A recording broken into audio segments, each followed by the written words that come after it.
Hey guys, how y'all doing? I'm here to give you guys a recap on the new episode of JoJo no Kimyou no Bouken Ougon no Kaze, or you call it JoJo's Bizarre Adventure Golden Wind on episode 26. Now, this episode right here, I think this episode was really messing with my mind, especially when a new character is about, and we get to see that other antagonist that we haven't seen for how many months now? Or weeks? So, let's just get this started. We have to it that the episode plays a backstory about a baby being born in a woman's jail, and apparently his abilities seems to be abnormal because he's not crying anything and his eye color changes, and eventually he gets sent to Sardinia, and eventually we get to know that this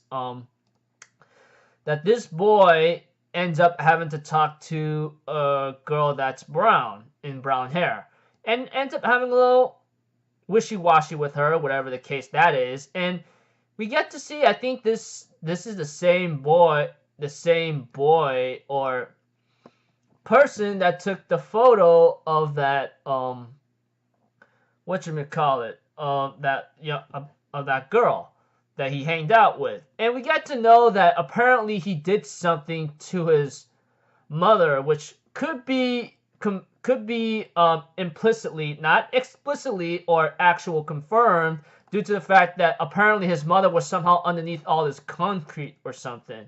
And it is his mother. And we get to know that this boy ends up picking up the pickaxe that the priest was trying to dig, maybe something about a garage, after talking with the boy about him being a sailor that took him in and took care of him.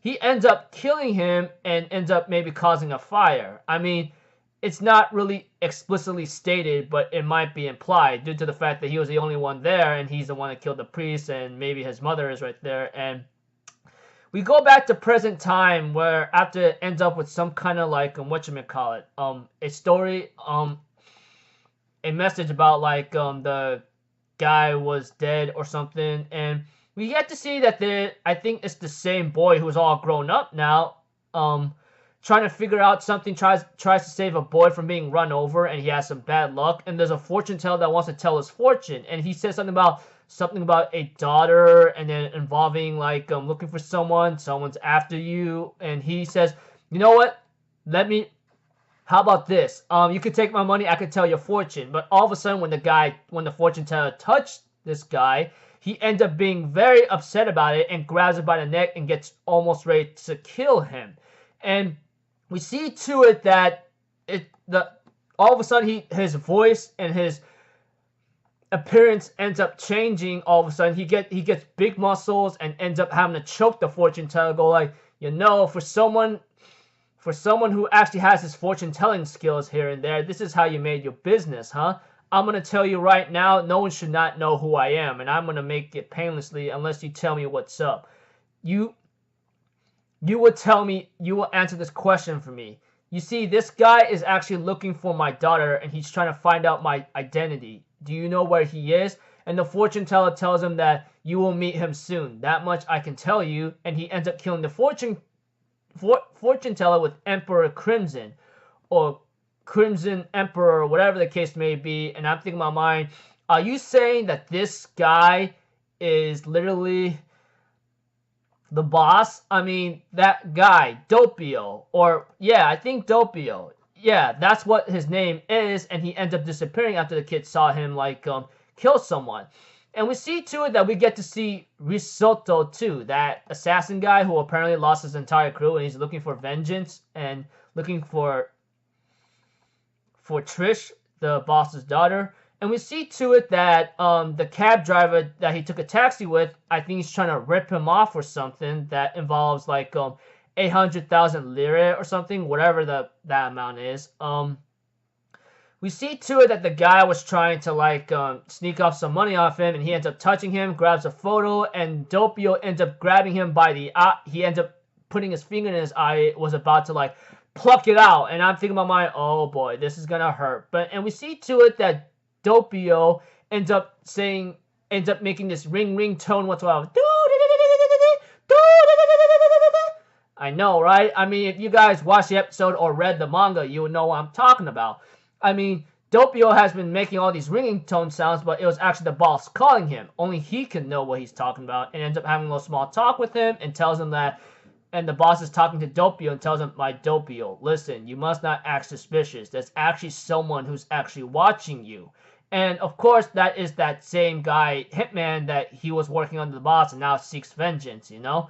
And apparently, the taxi driver, he drove off after throwing Doppio's stuff out whatsoever, and Doppio ends up talking to the boss and tells him, like, Doppio, you're being watched right now. This guy, I don't know what his abilities are, but I will tell you this. I need to get at least 2 to 3 meters or 2 meters in range in order to use my ability or to kill him. And we see to it, of course, eventually, Risotto, the hitman guy, former hitman of Passione whatsoever, ends up having a small talk with him, but eventually after figuring out that he is a stand user and knowing his range of his stand ability, he ends up using some ability that involves like razor blades coming out of Doppio's throat or mouth, and later on he ends up using some kind of ability of needles like going through like Doppio's space, and says, I know your ability now, and seeing how you know it's a little, and I know your ability and I know you're a stand user because you see that little bomber, which is Naranjas, it's scouting the area. And this only gets a little bit crazy and worse as the episode continues, as Doppio was trying to fight Risotto, but it's not working. And apparently Risotto ends up disappearing, and we see to it that Doppio gets another phone call from the boss, and later on tells him like, you must not act recklessly, and tells him that I gave you a portion of Emperor Crimson's power, or Crimson Emperor's power. Now it is the time for you to actually use it, you know?